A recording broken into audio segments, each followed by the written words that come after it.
भजन का मौका मिला है दीदी के जन्मदिन के अवसर पे छोटी सी प्रयास। जो गजब तप में न लागे सैया मान हो, होता बड़ा बात सैया झूठा हो के धान हो। ए छोरा पूजा पाठ के झमेला तू बनस के चेला ए सैया। छोरा पूजा पाठ के झमेला तू बनस के चेला ए सैया।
गुरु ज्ञान के भगति न होई, दया बिन हरिंदर के मुक्ति न होई। बिना गुरु ज्ञान के भगति न होई, दया बिन हरिंदर के मुक्ति न होई। लोक के गुरु के सुनले बानी नाम हो, चेला लोग के लूट के हो जाले माला माल हो। मीठा बोल के लुटेला तू बनस के चेला ए सैया। मीठा बोल के लुटेला तू बनस के चेला ए सैया। तू बनस के चेला ए सैया। तू बनस के चेला ए सैया। छोरा पूजा पाठ के झमेला तू बनस के चेला ए सैया। छोरा पूजा पाठ के झमेला तू बनस के चेला ए सैया।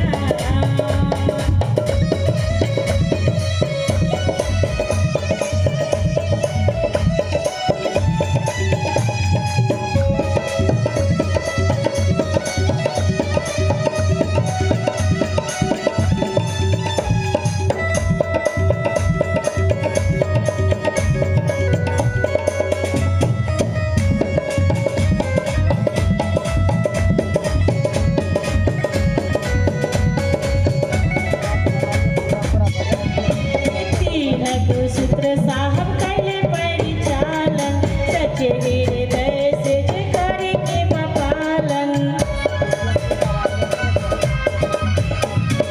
तीन गो सूत्र साहब कैले परिचालन, सच्चे हृदय से जे करे के पालन।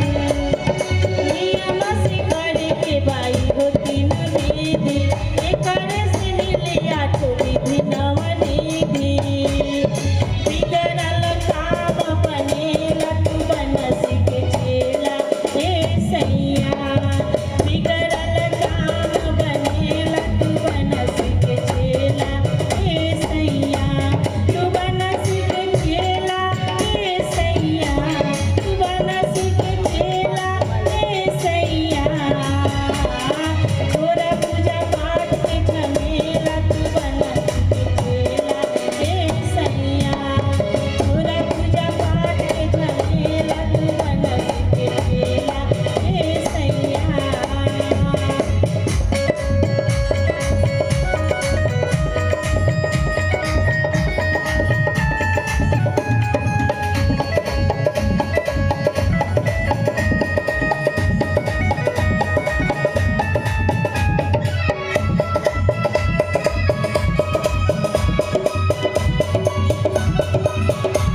गुरु जन